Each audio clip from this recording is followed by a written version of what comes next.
I just said to everyone to Roylan Marlang, Roylan, I say to you if you listen to me, i-block mo na lang si Paulo Cruzada at si Jordan Bunagan. I say to you, Roylan I'm not criticizing you, Roylan Marlang, because I know you're a friend of Denzel Joshua. But I told you, Roylan, wag mo kaibiganin si, sino yon, I said it, Jordan Bunagan. You know, Jordan Bunagan is a Marcos loyalist. I know he says about, what does Jordan Bunagan says? Patayin si David Gill. Oh my God, I remember that. Even he said to me, he will put me in jail. Diyos ko. I say, do not be friends with Jordan Bunagan. Jordan Bunagan, I say to you, do not be friends to anyone. You know, you are really dumb. You know Jordan Bunagan. Why are you saying about you will imprison me? You will be say something. Are you nuts, Jordan Bunagan? Me, I never fight with you, Jordan Bunagan. Because I criticize you because you are threatening me. You said you put me in jail. Oh, you're siding with who's it? Manuel Luis Antonio. Manuel Luis Antonio, by the way, he is my kumpare friend. Somehow, Manuel Luis Antonio chatted me in Messenger about Larry Chuanico. Oh, this is the reason when Manuel Luis Antonio blocked me. What's that in Facebook because of Ira Yap. You know, Ira Yap was a flight attendant of Philippine Airlines. Because I know she never gave me flowers or something. Oh, she's very angry. At least I say I don't want to have a girlfriend yet. All I have to do is to leave her away. Oh, to let her be. Oh, because I know Manuel Luis Antonio. I've been close friends with him since what is that, the day in in in me, in Facebook, even in Messenger. He invited me. What is that? Malacanang Palace. He pretends the president of the Philippines. I was told by Patrick Quezon last month, last in May. But Manuel Luis Antonio is my good friend. He's not really my enemy. Somehow, what was I heard that from Chris Oreta, he make a role play. He wants to be a real flight attendant in, what is that, Philippine Airlines. Oh, Manuel Luis Antonio likes to be flight attendant. But Patrick Quezon said he's not a real flight attendant. He's always like that. It's always like in group chat about, what's that, airline food or something. Oh, I know Manuel Luis Antonio. Manuel Luis Antonio, his attitude is just like me. He's a similar, like anything. He pretends a president of the Philippines. Oh, he's just like me. My dad says to me, pag na-resign si Bongbong Marcos, ipapalit daw ang mami mo maging president ng Pilipinas. I reject my dad. That's a role play. That will be a role play for Manuel Luis Antonio. Because that is a really anti-corruption protest or something. Oh, that's a provisional transition government. My mom was not a lawyer. She's an interior designer. Oh, the president could be as a lawyer. Like Rodrigo Duterte. Oh, lawyer. Sara Duterte, lawyer. Oh, she graduated in Sambeda. Everyone are lawyer. Even my good friend I met in TikTok Live is attorney Raul Lambino. Raul Lambino is my best friend. Oh, he is my good friend in TikTok Live. I met him when he was a senatorial candidate. He's a lawyer. Oh, I talked to him in English or Tagalog or something. I said I mix with Tagalog and English, and I say about let's show solidarity with Rodrigo Duterte. Oh, that's always to do because I have lots of friends I met at. I learn how to interact. Oh, my friend Jerick Silva. Um,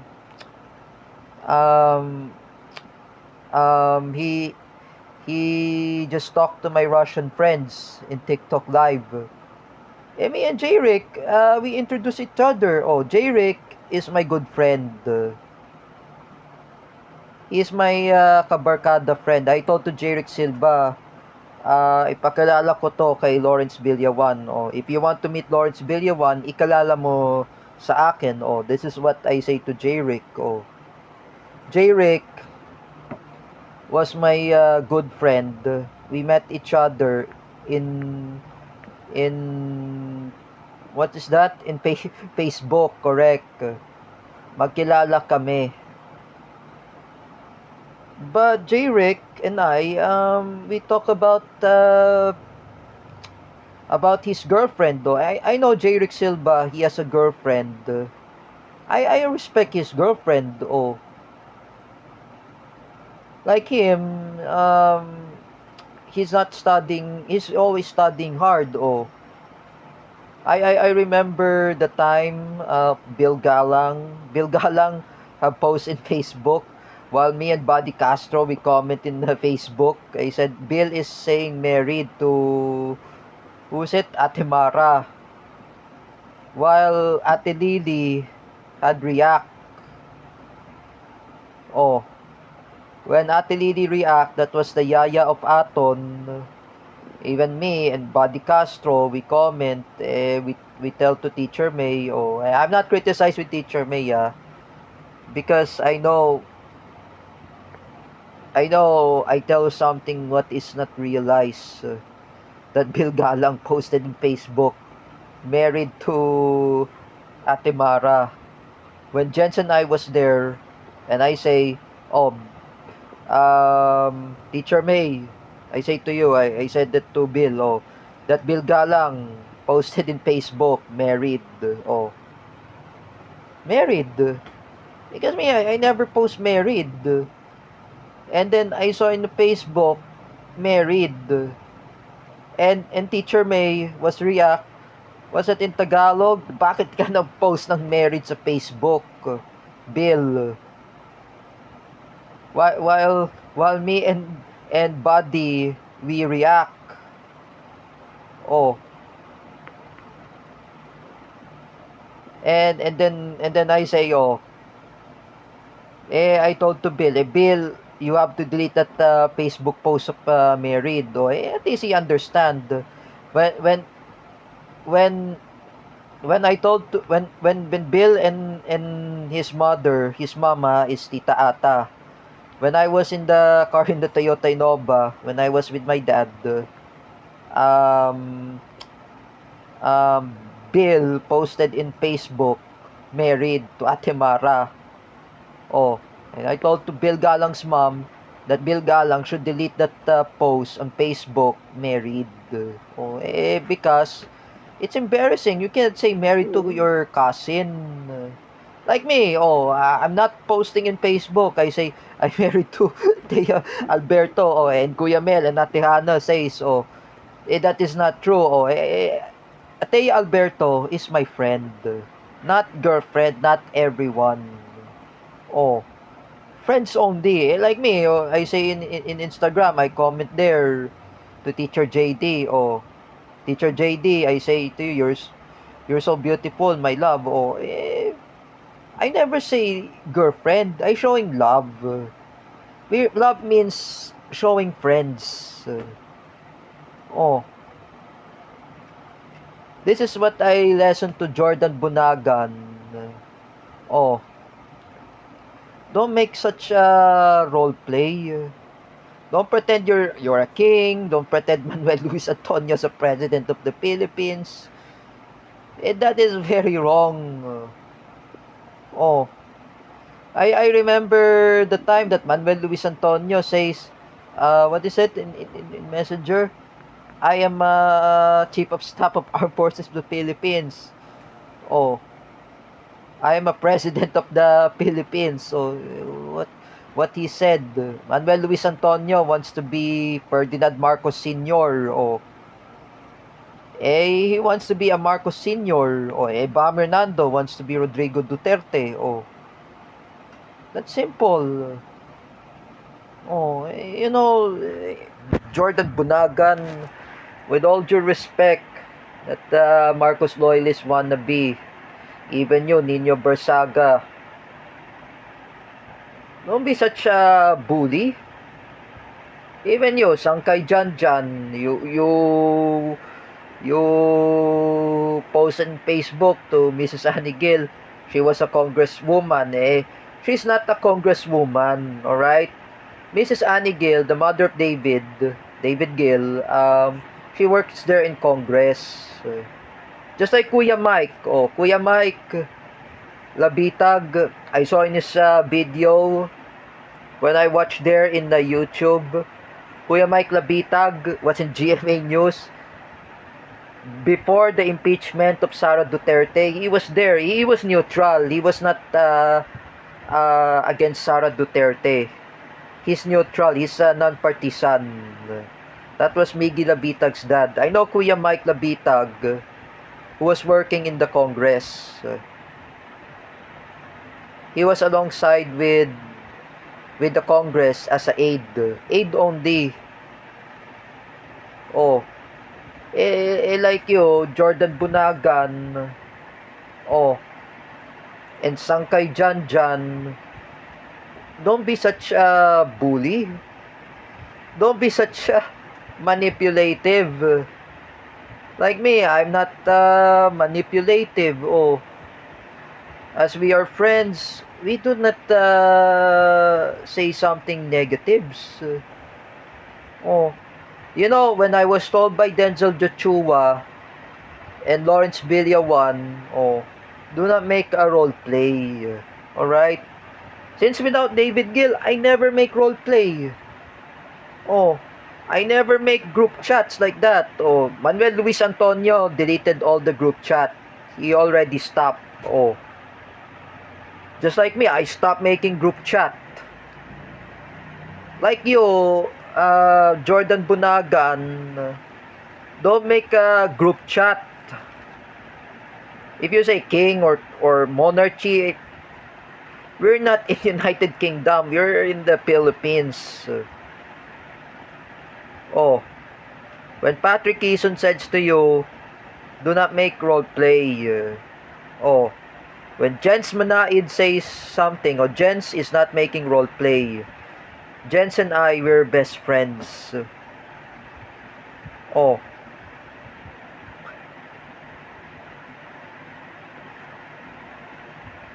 We're best friends. Stefan Pimentel is not making role play. Oh. Stefan, he met with the Kyrgyzstani friends in Facebook. Oh. Stefan is not making role play. Stefan is my former friend. He's my kumpare. Oh. He was close friends with David Gill. Oh. You know what I was told by David Gill? Jordan Bunagan. Don't make a role play. Don't make such things like, remember, you threatening me to kill me, or you threatening me to put me in electric chair. Why are you putting me in electric chair? Uh, Jordan Bunagan. Oh. If you put me in electric chair, you remember in the scenes in Call of Duty Modern Warfare 2019, you remember the character Farah Karim was tortured by Roman Barkov? Oh. That is electric chair. Oh. yo, um,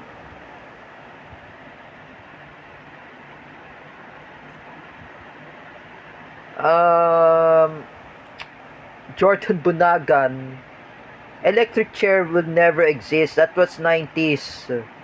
If you talk about the historical revisionism against the Marcoses, oh, I'll take a look, ah. Listen to me, I am a historical teacher. Oh, I'm not a professor. Oh, I know about Zhao Chua. Oh, Zhao Chua says that during the time of Marcos' time, there is the electrical chair. Oh, they electrocute all the opposition who were Filipinos who were victim of um,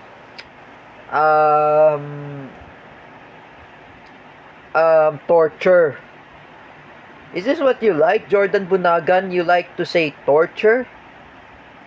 Oh, during the time of Rodrigo Duterte, he kills all the drug addict. Oh, the Marcos Sr. had killed the opposition. Oh, opposition.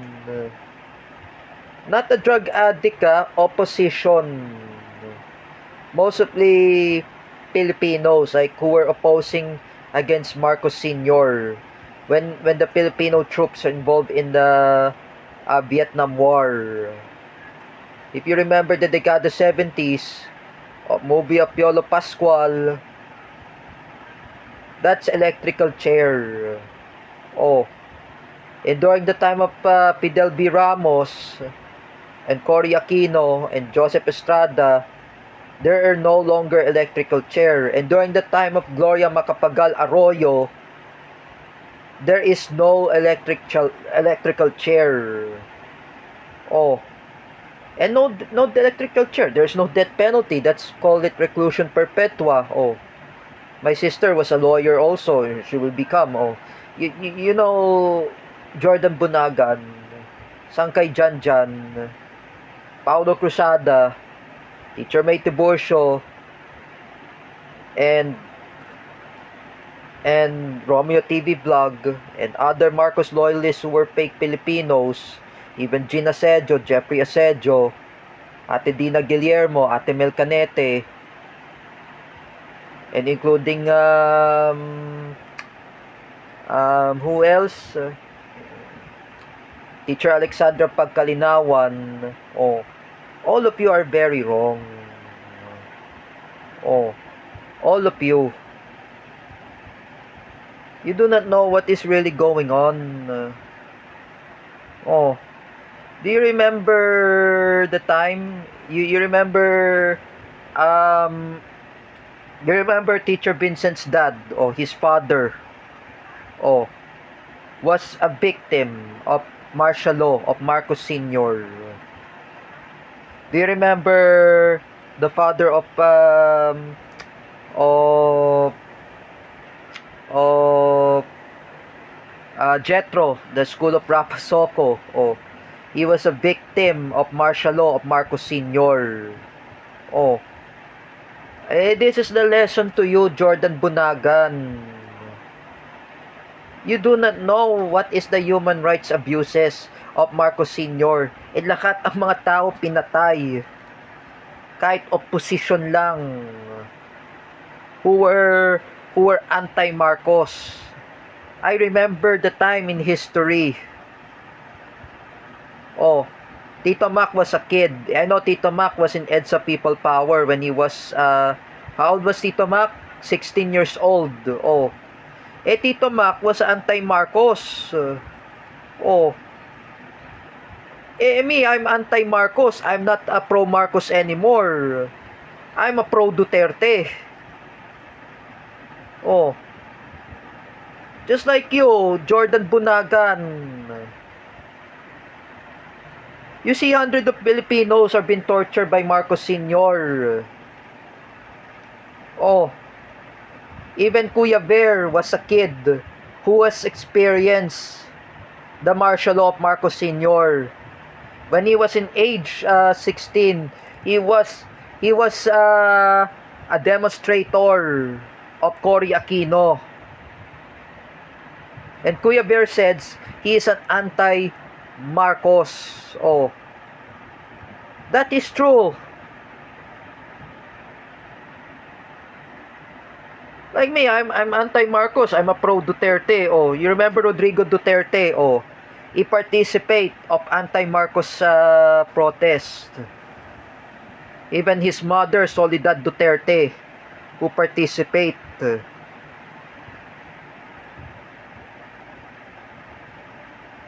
Oh, you read the history, Jordan Bunagan.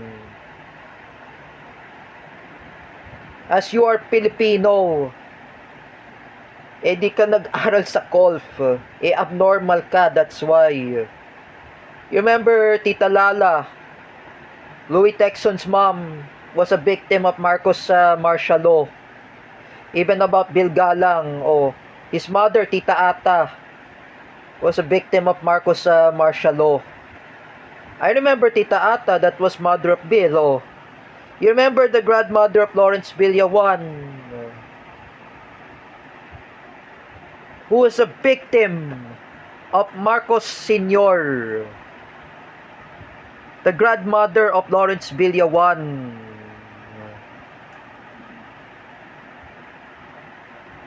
Oh, eh at least Tita Geraldine was still a kid during the time of Marcos martial law. Tita Geraldine was 15 years old. She experienced EDSA People Power. The mother of Lawrence Villawan.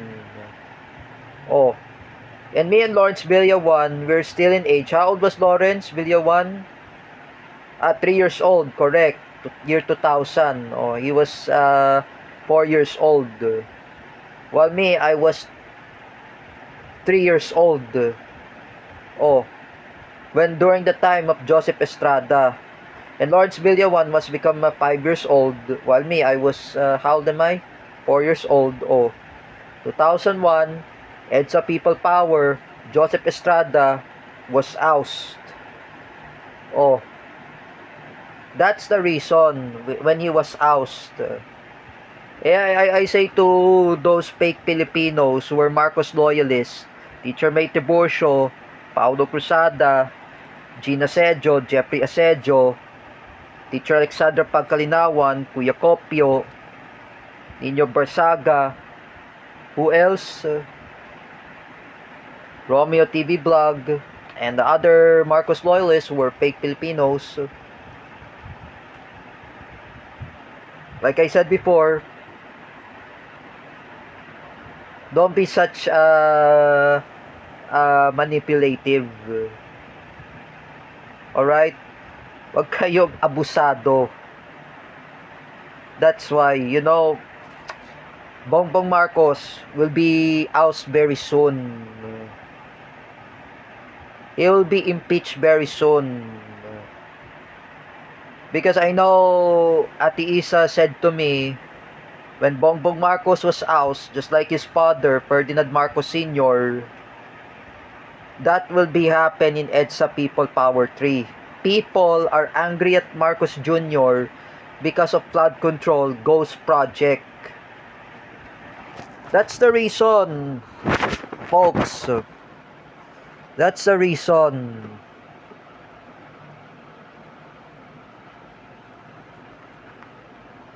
Because I know David Gill is also an anti-Marcos. I know his mother is anti-Marcos too. Because I know Mrs. Annie Gill was a victim of Marcos martial law. There are lots of victims of Marcos martial law. Among them is who else? At the time, who else? Who else? Who were victim? Jose W. Jokno. The father of Benjamin Jokno. And Chel Jokno as well. There are lots of martial law of victims. Among them is Ninoy Aquino, Erin Tanyada, and even I mentioned that I was told by Carl Vilus.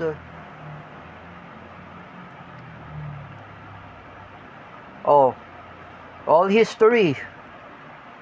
Oh, even even Jude Goles, grandfather, yung lolo ni Jude Goles, is a victim of martial law of Marcos Sr. The grandfather of Jude Goles is a victim. I know Jude Goles is an anti-Marcos. Oh, there are lots of anti-Marcos. As I say again, Jordan Bunagan, Paulo Cruzada, Teacher May Tiburcio, Kuya Kopio, Nino Barsaga, Sangkay Janjan, Gina Asedio, Jeffrey Asedio, and who else anti-Marcos? Oh, who were anti-Marcos? Oh, I said it. All of you are pro-Marcos. Oh, that will be happen of Bongbong Marcos will be oust. Remember, Jens Manaid's parents are anti-Marcos. Because they are anti-Marcos. Oh. Do you know what happened to Jens Manaid's dad? Who was tortured during the Marcos Sr.? He was a victim. Oh.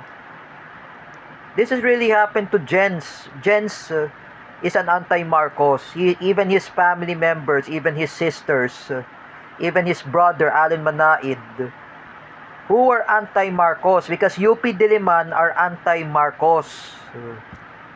Oh. At least I never studied there in UP Diliman. I know that CDIFI are pro-Marcos.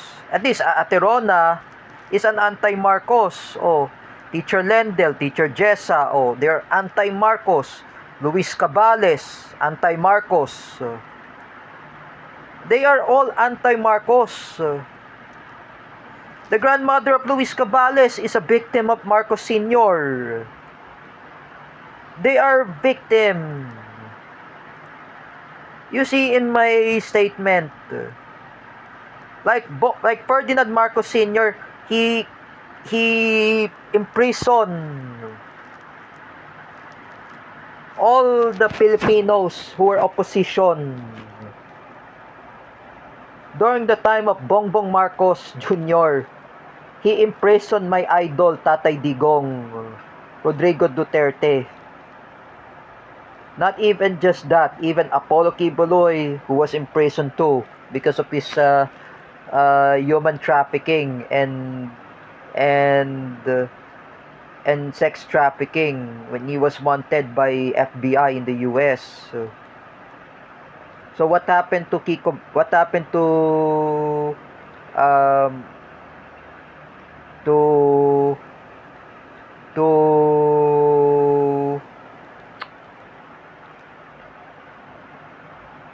to to Tatay Digong, Rodrigo Duterte? He was the Hague because of Bongbong Marcos. Because the Marcoses will be no longer to be exist in the Philippines. It never believed. You know, I watching the Kapuso Mo Jessica Soho in Gabi na Lagim. When Jessica Soho was documentary about the Manila Film Center, hundreds of construction workers who were buried and died and who were killed by Imelda Marcos.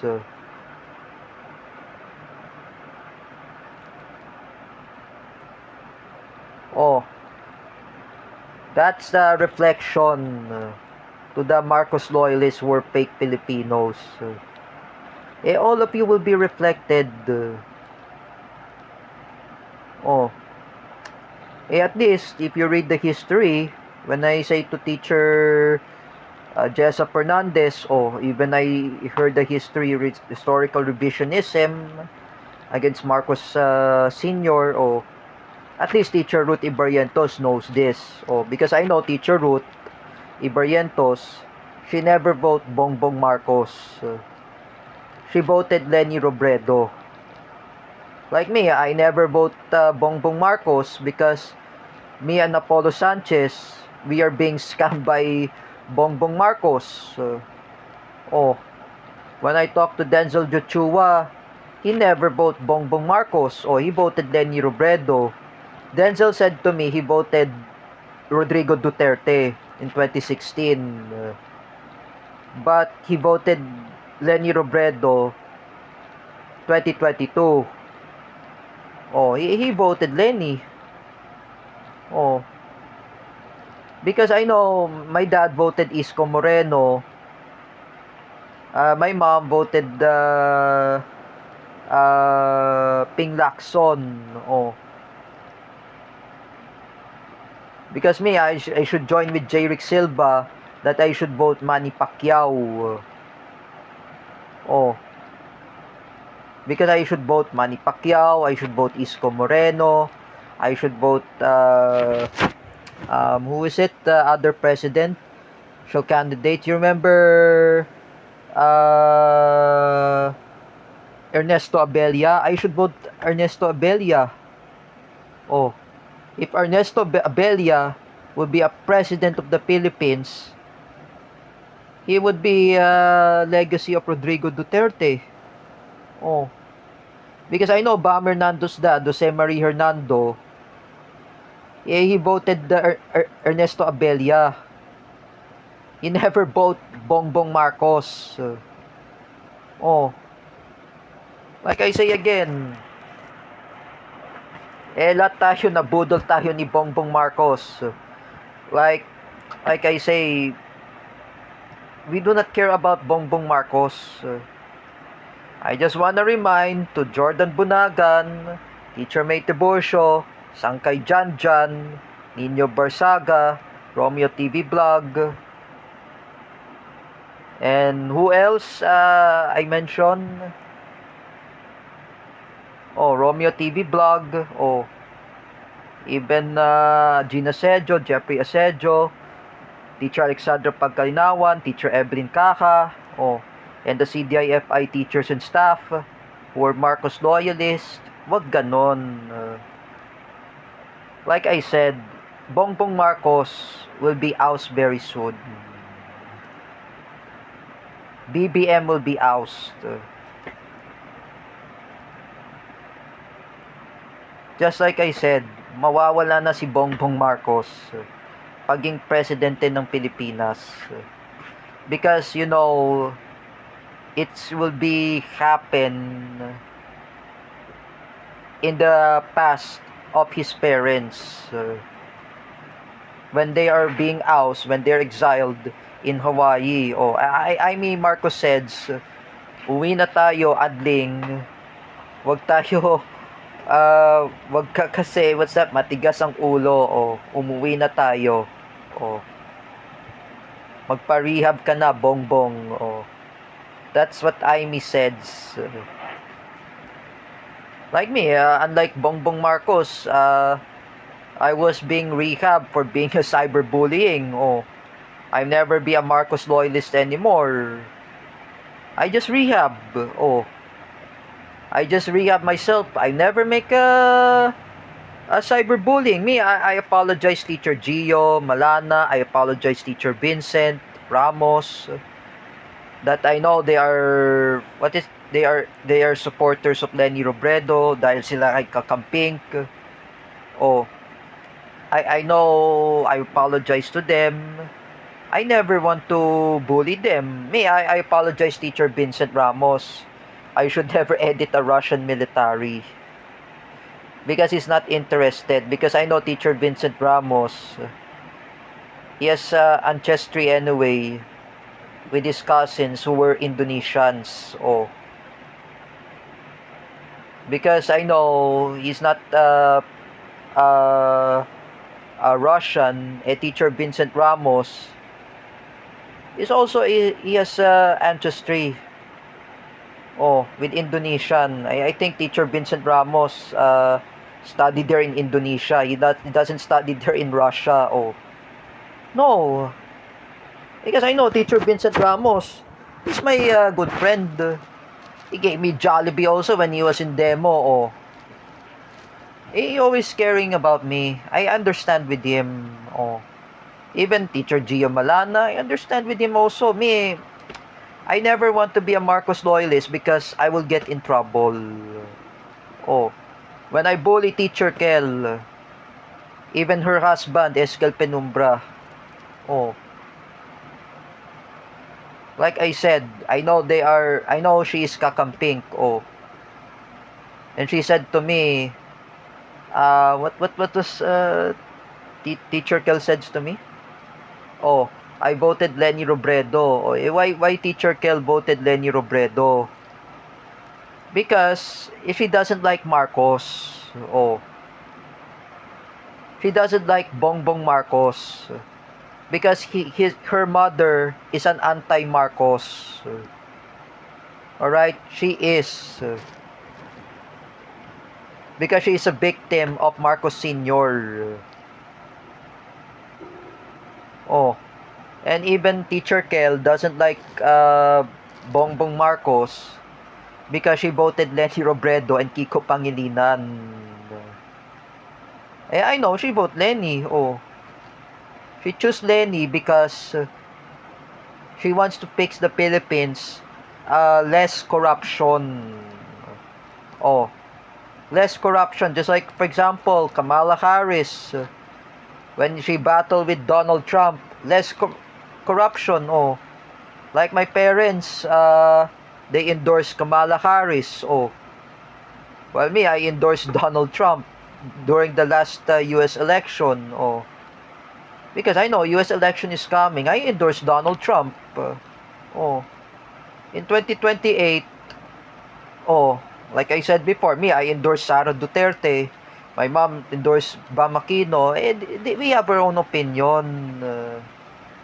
Oh, do not fight over, for example, opinion about Bongbong Marcos or Sara Duterte. I have my opinion of Sara Duterte. She is my president. Um, you, Jordan Bunagan and Kuya Kopio, you have your own opinion. You love Bongbong Marcos. That's a reason. Before I go to Japan anyway, um, um, when I was alone, when my mom and dad bring lemon in the dog hotel, when I buy what's that? Kwek kwek. And Kuya Kopia said so. When I bring a bottle of water in outside, I'm not buying kwek kwek to Ate Carol, no. When I bring the bottle of water of Ate Lot, Kuya Kopio says, Marcos, Bongbong Marcos, he said it. I don't care about Bongbong Marcos. He always argued with me. I said, Bongbong Marcos, o Bongbong Marcos. I don't care. Wala akong pake. Oh, that's the reason. For me, I'm just urging to those Marcos loyalists who were fake Filipinos. Don't be such bully.